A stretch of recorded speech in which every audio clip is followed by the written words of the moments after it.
Buenos días a todos y a todas, bienvenidos. Ante todo, dar las gracias a esta asociación ADAR por hacerme partícipe y poder aportar un pequeño granito de arena desde mi formación y desde mi conocimiento sobre la psicología ante esta epidemia tan latente que existe en nuestra actualidad, la dependencia al alcohol y a las drogas. Mil gracias también a todas las asociaciones de Castilla-La Mancha, a todos sus héroes y heroínas que estáis formando parte hoy de este evento. Muchísimas gracias a la Asociación Querete de Albacete, donde yo colaboro, tengo representación apoyándome esta mañana.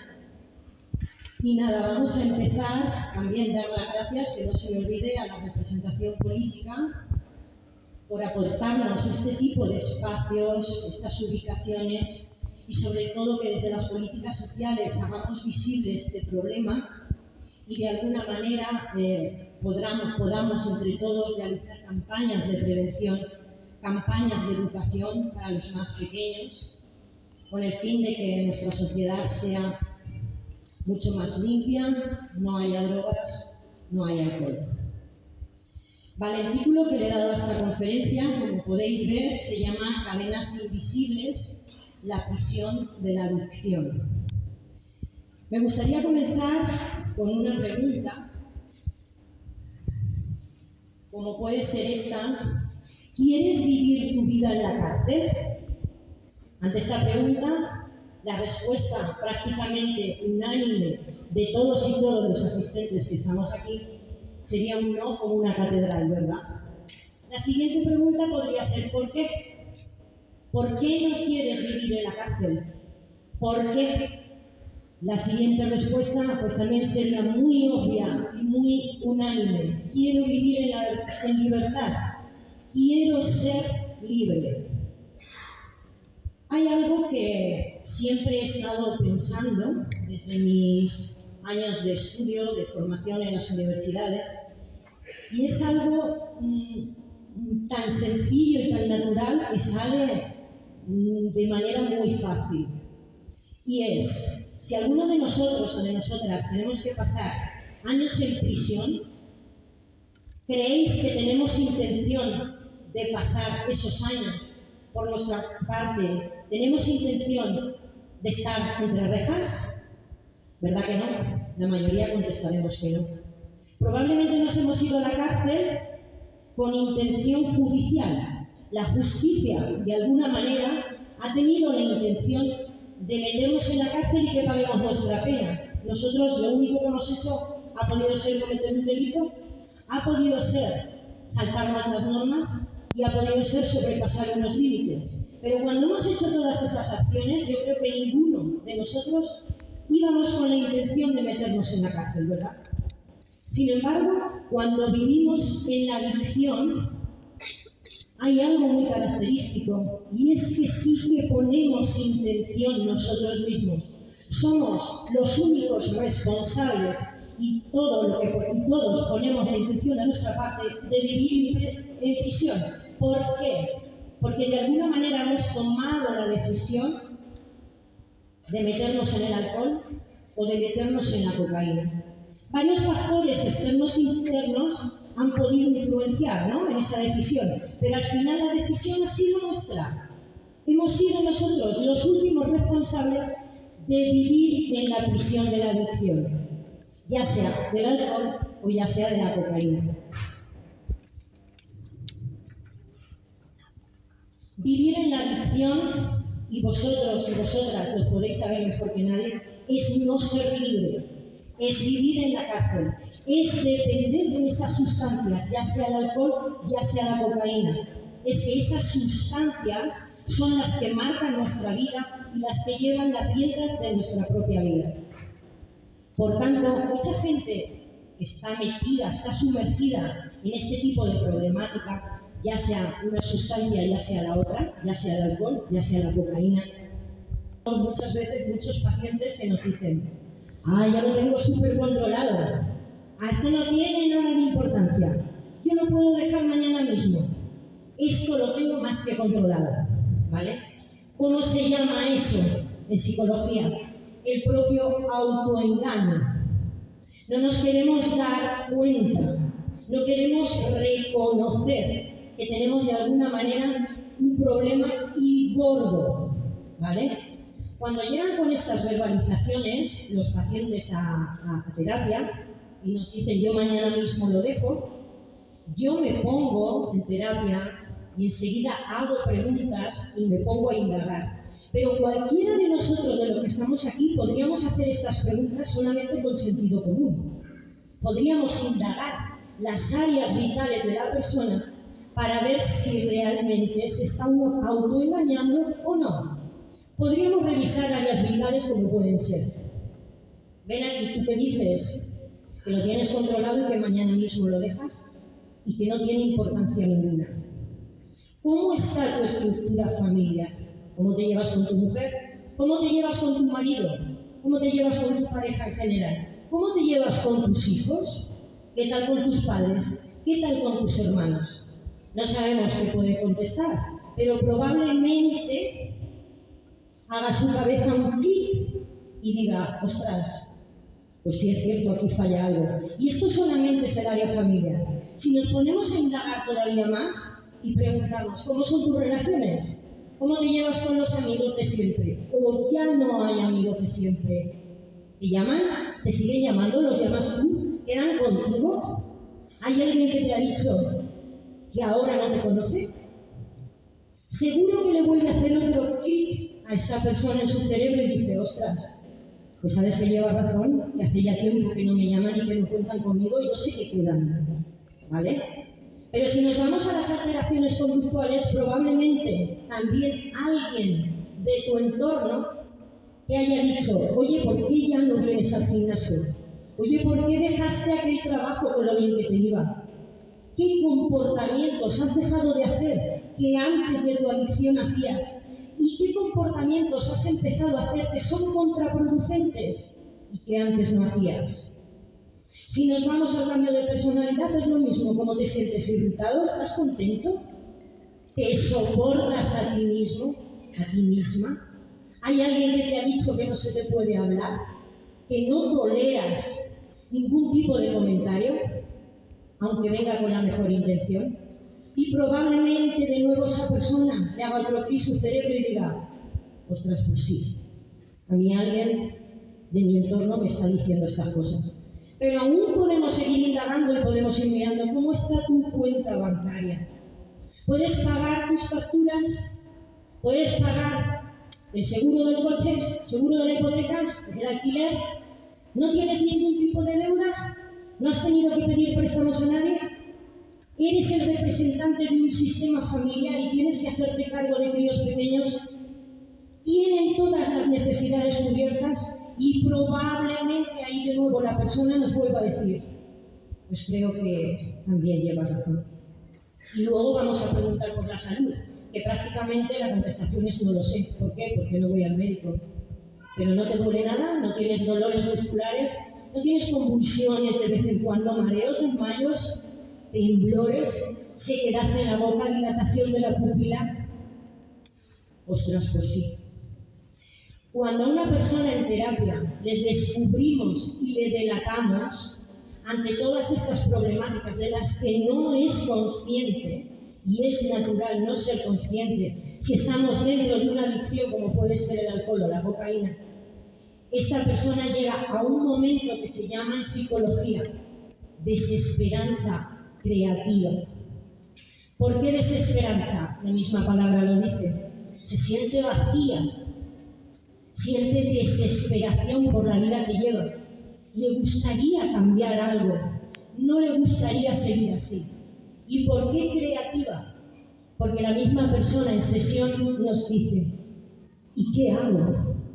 Por tanto, esa persona ya ha tenido unas nuevas conexiones neuronales en su cerebro que le hacen ver y reconocer que tiene un problema ante el que tiene que hacer algo. Y ese hacer algo es la parte de la creación de otros patrones de comportamiento totalmente nuevos para poder salir de donde se ha metido, de esa prisión que es la adicción. Creo que hasta ahora más o menos se va entendiendo, ¿no?, los conceptos. Cuando estamos sumergidos en una adicción, como puede ser el alcohol o como puede ser la cocaína, incluso muchas otras conductas que pueden ser impulsivas, que nos vienen desde la parte más ansiosa de nuestro ser, estamos sumergidos en un círculo vicioso que, como podéis ver en pantalla, que no se ve, solo la veo yo aquí en el ordenador. La parte de la izquierda, que es de color que está abajo, que es la parte verdecita, es la que nos indica la preocupación y la anticipación de los problemas. Nuestra corteza prefrontal, esa que tenemos detrás de la frente, esa que es la que nos planifica, que es la que nos organiza la vida, la que nos hace pensar, el raciocinio de la persona, está constantemente preocupada, siempre tiene algo que le está irritando la vida y que no soporta, que no tolera. Está frustrada la persona, puede ser, y está preocupada por sentirse así de mal. ¿A dónde te lleva eso?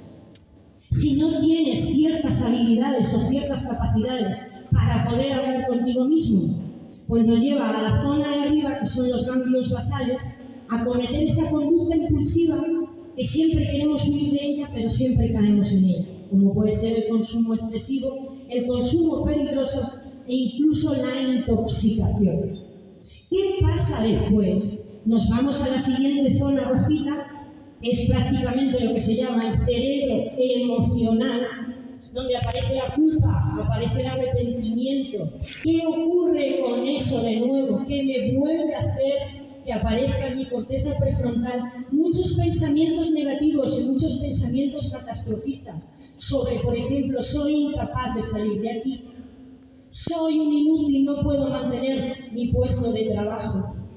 Nuestra corteza prefrontal se pone otra vez a pensar, pero son tantos esos pensamientos que aparecen tan negativos, tan aberrantes, que nos llevan otra vez a la desesperación. ¿Y qué volvemos a hacer otra vez? Pues nuestros ganglios basales, la zona azul de la parte del dibujo, es la que nos lleva otra vez al acto locomotor o a la conducta impulsiva de ir a coger un vaso de bebida o de ir a drogarme con cocaína. Y así estamos continuamente. ¿Cuándo podemos deshacer este círculo vicioso? Mediante la terapia, mediante la psicología, mediante la medicina, adheriéndonos al tratamiento que nos ponga nuestro médico, nuestro psiquiatra, nuestro psicólogo. De esa manera cortamos este círculo vicioso por el punto que queramos. Una vez que está cortado, una función ya no lleva a la otra. ¿Se entiende? Más o menos, ¿no?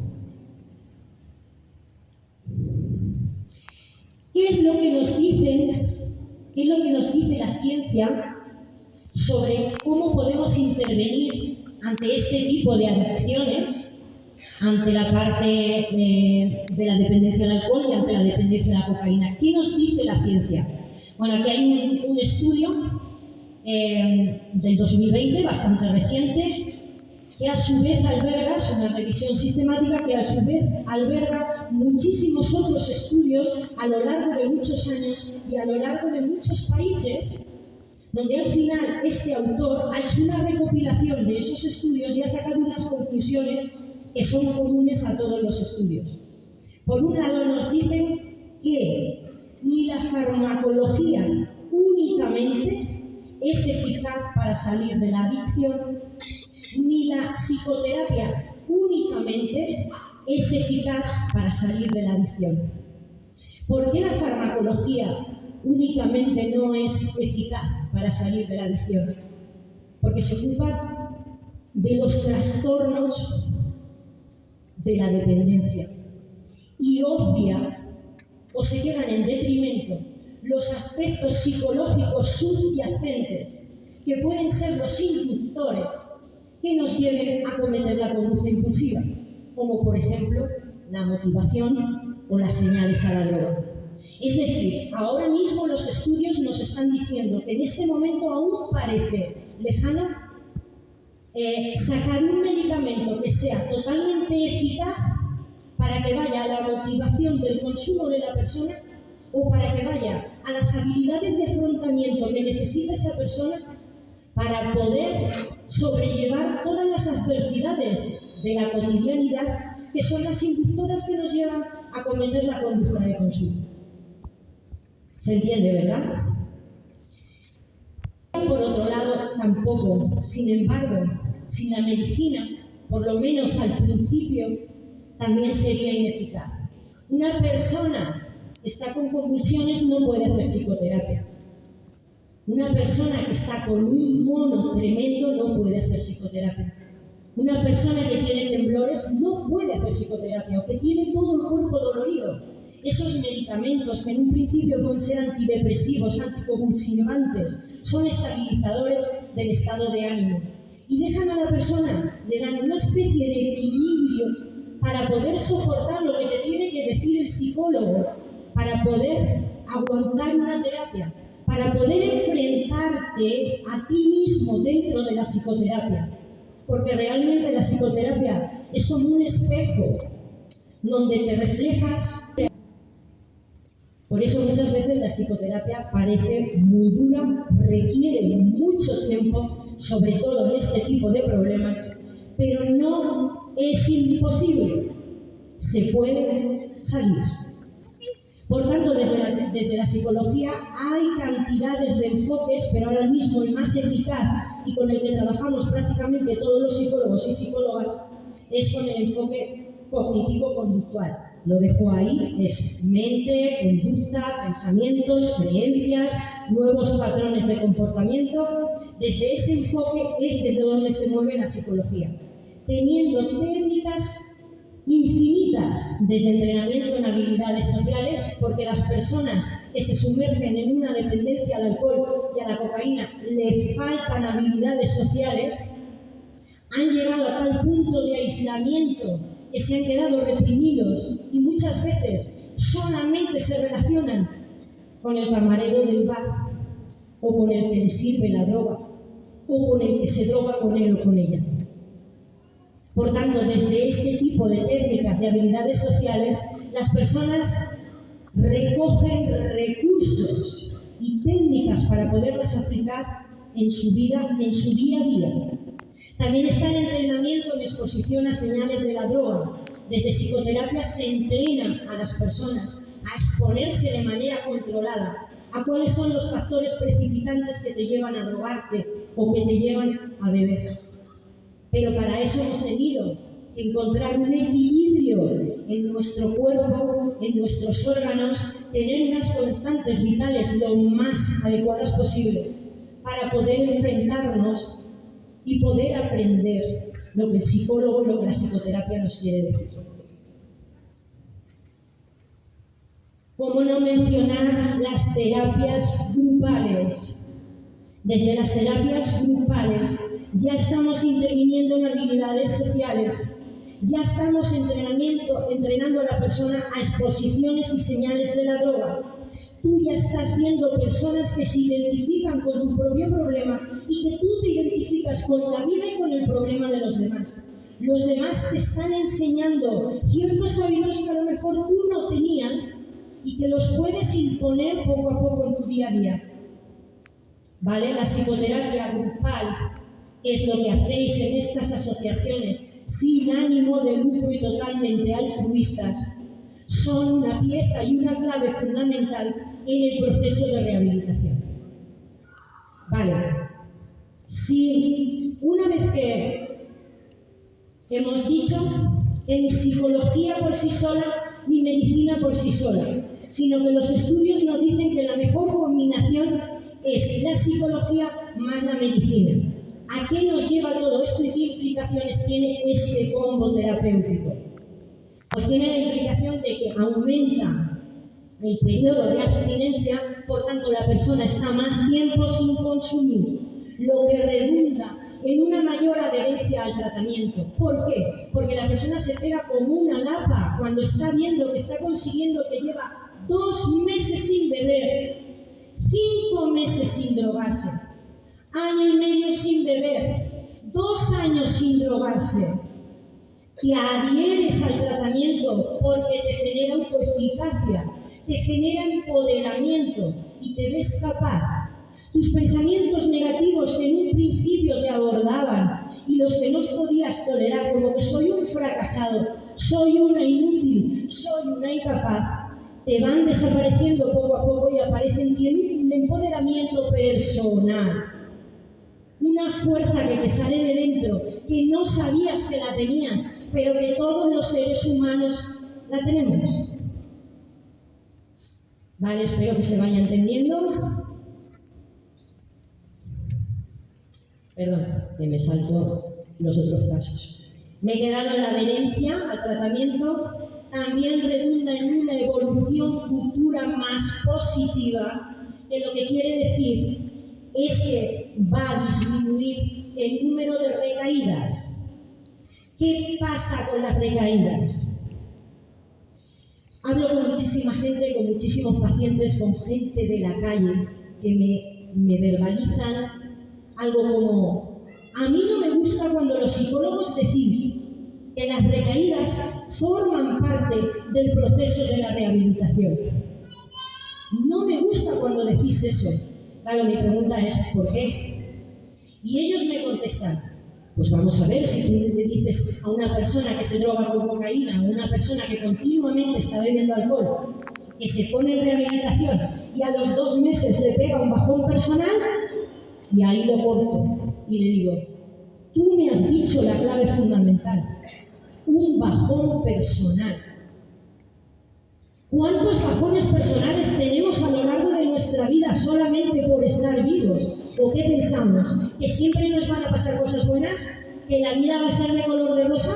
¿No vamos a tener nunca que vivir una desgracia? Vamos a preguntarle a nuestros vecinos de La Lana. Los vecinos de La Lana perfectamente se pueden preguntar ellos mismos: ¿por qué a mí? Y la verdadera pregunta es: ¿por qué no a mí? ¿Por qué se ha muerto mi padre? ¿Y por qué no? ¿Por qué tengo que ser yo dependiente de la cocaína? ¿Y por qué no? ¿Por qué me han tenido que echar a mí de mi puesto de trabajo? ¿Y por qué no? A todos nos pueden pasar todas las cosas. Sin embargo, la manera que tengamos de interpretarlas van a ser las que nos van a llevar a cometer conductas impulsivas como las adicciones o atracones de comida o autolesiones. O perfectamente, si tenemos habilidades, podemos hacer otras cosas para no meternos en ese agujero negro. ¿Vale? ¿Se entiende? Por tanto, cuando las personas me dicen que no entienden por qué una persona dependiente de la cocaína no le puedes decir que una recaída es totalmente normal, es porque piensa que si le pega un bajón personal, como la recaída entra dentro del proceso normal, pues yo voy a drogarme y yo sigo después con mi rehabilitación. Y no. Probablemente pudiste iniciar tu adicción primero con un bajón personal o un bajón vital, una caída vital en tu propia vida. Después, a base de repetir las conductas de consumo, tanto de alcohol o de cocaína, llegaste a la adicción y después te diste cuenta de los problemas que tenías y llegaste a la rehabilitación. Pero no quiere decir que te hayas muerto en ningún paso de este proceso.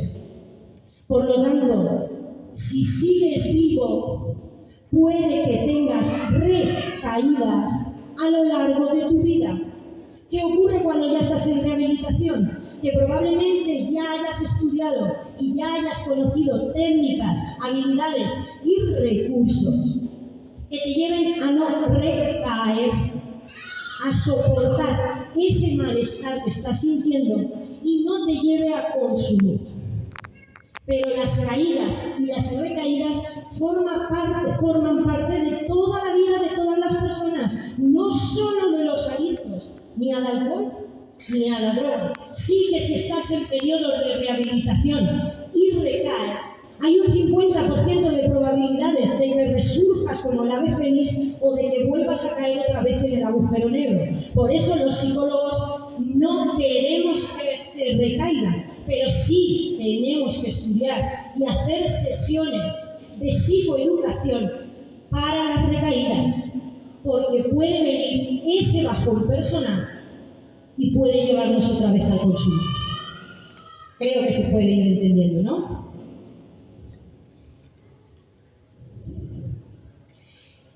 Esta fotografía a mí me encanta. Fijaos bien. Bajones personales, bajones vitales.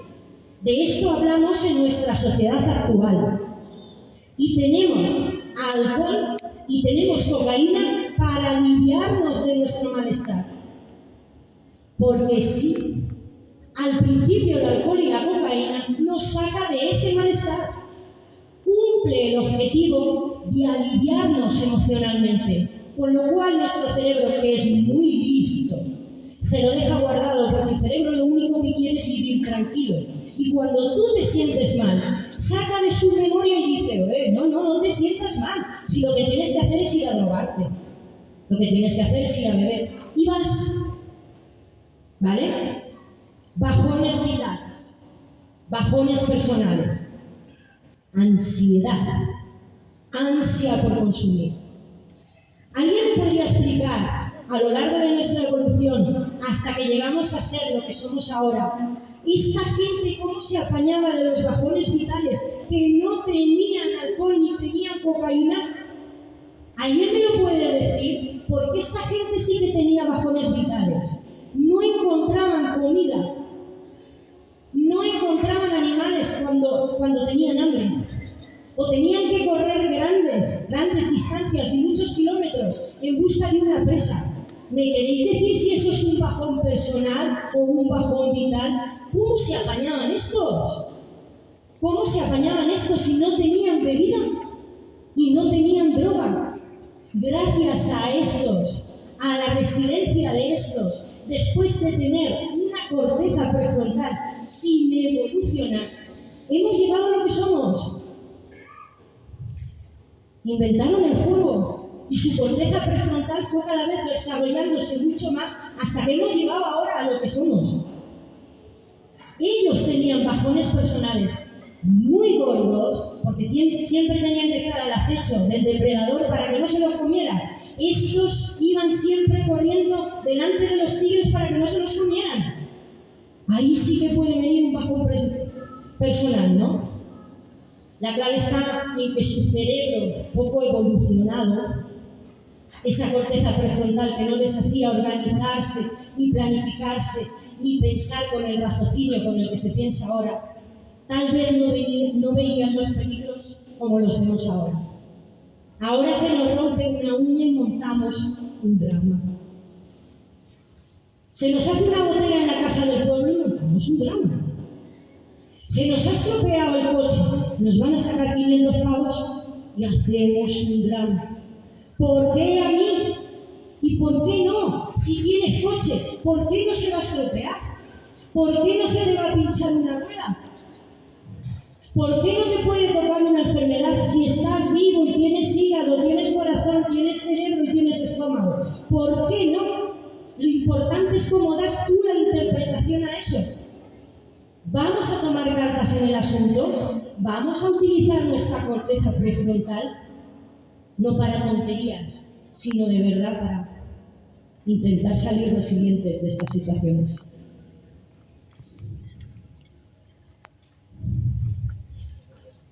Hay una terapia que se llama estimulación magnética transcraneal repetitiva, que se lleva utilizando en Estados Unidos y en muchos países europeos más de 20 años. En sus inicios se utilizaba para la depresión mayor y se utilizaba para las migrañas con áurea y para otros trastornos neuropsiquiátricos como puede ser el trastorno obsesivo-compulsivo.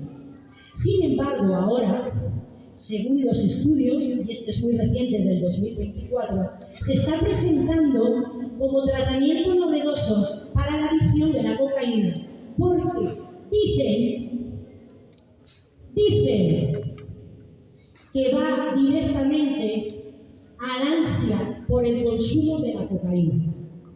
Se trata de una maquinita que no es para nada agresiva, no te clavan agujas, ni te abren la cabeza, ni nada. Son unas placas que te ponen en ciertas zonas cerebrales que crean unos impulsos magnéticos que generan un campo eléctrico dentro de las áreas cerebrales que están dedicadas a la ansia por consumir. Entonces, ahora mismo dicen que los efectos secundarios son ninguno, simplemente un dolorcito de cabeza en el área donde se ha tratado. Sin embargo, este estudio que yo me he encontrado sí que nos dicen que persisten algunas dudas sobre su protocolo de uso, sobre su metodología, sobre las áreas específicas a las que se va a aplicar, la duración del tratamiento y posibles alteraciones neuronales. Y es que en la imagen anterior que vimos, el círculo vicioso, es una imagen muy reduccionista, simplemente para que todos entendamos cómo funciona más o menos nuestro cerebro. Pero todas las áreas del cerebro están implicadas en todo. Entonces, tal vez con esta maquinita toquemos ciertas áreas que no deberíamos tocar y puedan producirse ciertas alteraciones neuronales. Pero bueno, me ha gustado que lo conocieseis porque es una terapia que se está aplicando, lleva ya 20 años y ahora aparece como un tratamiento novedoso para el ansia de la cocaína. Este es el área donde más o menos se produce o va dirigida esta maquinita al cerebro emocional, a ese que nos hace sentir, a ese que no podemos tolerar sus efectos, y es el que me lleva a la conducta de beber alcohol o de drogarme. Pues esta maquinita va, por lo visto, a estas áreas, las del cerebro emocional, que son bastantes, ¿vale? ¿Y qué se hace? ¿Qué se hace desde la psicología? Es mi campo, es lo que conozco. Hay muchísimos enfoques, como ya os he dicho, hay muchísimas técnicas de varias escuelas de psicología, pero a mí me gustaría presentaros este enfoque, que es muy bonito, está avalado científicamente y es muy eficaz. Vale, aquí en la diapositiva solamente se ven dos personas, un hombre y una mujer, donde ambos tienen unos círculos en rojo que pone pan. Esa pan puede ser una persona aparentemente normal o una parte aparentemente normal. Es decir, lo que estamos viendo cada uno de nosotros a los otros. ¿Qué es lo que le pasa a esa parte aparentemente normal o esa parte adulta que somos nuestra propia persona, con nuestro cuerpo y nuestra mente? Solamente queremos vivir en la tranquilidad, solamente queremos estar tranquilos. ¿Qué es lo que ocurre? Que no solo está esa parte, hay muchas partes más. Los otros circulitos que aquí no se aprecian, que pone PE, son partes emocionales. Todo el mundo vivimos ante una apariencia adulta totalmente normal que busca la tranquilidad, pero al mismo tiempo dentro de nuestro cuerpo y de nuestro cerebro se albergan muchas partes emocionales que son las que intentan meter el dedo donde no deben. Algunas son muy buenas y las podemos soportar genial, pero otras son unas saboteadoras tremendas. Y lo único que quieren es hundirnos y llevarnos a lo más fácil, a la conducta del consumo. Hay distintas partes emocionales, pero a mí me gustaba destacar estas cuatro. La parte controladora, es decir, la parte ansiosa. ¿Cuánta gente llega a consulta diciendo ya su propio diagnóstico? Dicen, yo vengo porque tengo ansiedad.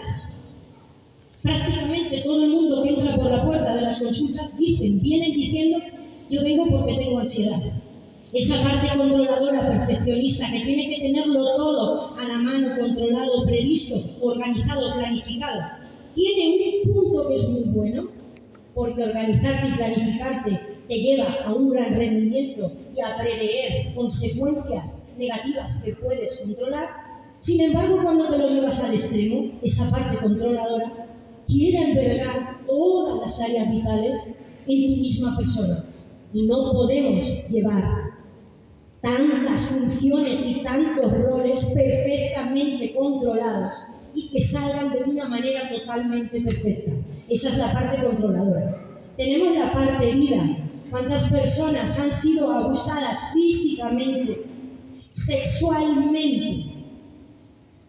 Están heridas. Tienen una parte emocional que no pueden tolerar. No se atreven a hablar con, no se atreven a mirar a, no se atreven a ir a.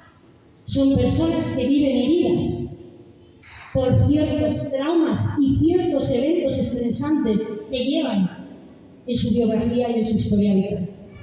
Luego viene la parte rechazada, esa que aquella probablemente haya tenido una negligencia a la hora de su crianza. Sus padres no han sido muy cariñosos, no con mala intención, sino que cada uno somos como somos y se sienten como un poquito rechazados o un poquito rechazadas. No han tenido lo que les hacía falta en cierto momento. Y esta parte emocional también es muy dura. Y luego viene la parte que a mí más me interesa, es la parte impulsiva. Esa mente, esa parte emocional que va siempre en piloto automático, que no piensa lo que hace, solamente quiere vivir el momento y que se le pase y que se le alivie el malestar que está sintiendo, ese agobio personal, ese bajón vital, ese bajón personal. La parte impulsiva, ¿dónde va para defenderse? En este caso, a las conductas adictivas, ¿vale?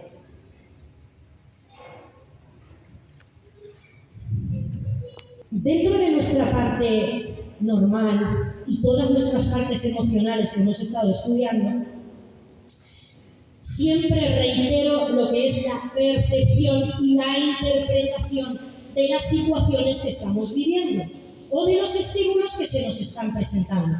Por ejemplo, aquí se nos presenta un cuchillo. La parte adulta, esa parte normal que todas las personas tenemos, ¿cómo identificaría ese objeto, ese cuchillo? Como un objeto de cocina, ¿no? Tal cual. No hay más. No hay más emoción. Simplemente explica, para mí eso es un objeto de cocina. La parte adulta y la parte aparentemente normal. Sin embargo, ¿qué diría la parte emocional herida cuando ve ese cuchillo? ¿Qué le dice a la parte adulta? ¡Oh, cuidado! Eso es un objeto peligroso. Probablemente su abuso físico, su abuso sexual, lo haya experimentado con un arma blanca muy parecida a este cuchillo.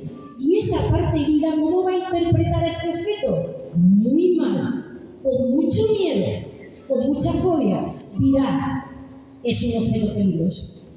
¿Cómo lo puede interpretar esa parte ansiosa, esa parte controladora? Un objeto de defensa. Me voy al cine, pero por si alguien me atraca, voy a coger un cuchillo y me lo meto en mi bolso. Hoy me voy a quedar sola en casa, pero si alguien viene a robarme, voy a meter un cuchillo debajo de mi cabecera. Cada parte emocional va a interpretar y va a percibir ese objeto de distinta manera. ¿Qué haría la parte agresiva? Pues identificarlo o percibirlo como un objeto de agresión. No solo para agredir a los demás, también para agredirse él mismo. No iba a ser la primera vez que se nos presentan en consulta personas y casos que se han agredido con un cuchillo, haciéndose cortes en los brazos y en los muslos para aliviar el malestar que no pueden tolerar. Y tiene su función, porque mientras se cortan, les duele y les escuece y se les olvida la desesperación que tienen dentro. Es una manera hasta de defenderse ellos mismos, ¿vale? Entonces aquí lo que quiero que quede claro es que una persona normal, tal y como nos vemos a nosotros mismos, convivimos con muchas partes emocionales, no vivimos solos en nuestra mente. Continuamente esas partes emocionales están facilitándonos o dificultándonos la vida. Y de nosotros depende, de nuestras decisiones, de las habilidades que tengamos, de la sabiduría que le echemos al proceso, salir airosos o no de ellas. Por tanto, la parte impulsiva es aquella que se pega a tracones con la comida, es aquella que se mete en las adicciones, es aquella del carpe diem, es decir, lo importante es el momento, no me importa nada más. Yo quiero vivir el momento y ya está. Y luego también es la parte que sufre el arrepentimiento, la culpa, la vergüenza, los pensamientos catastrofistas, el yo no soy capaz, yo soy un inútil. ¿Vale? ¿Se entiende?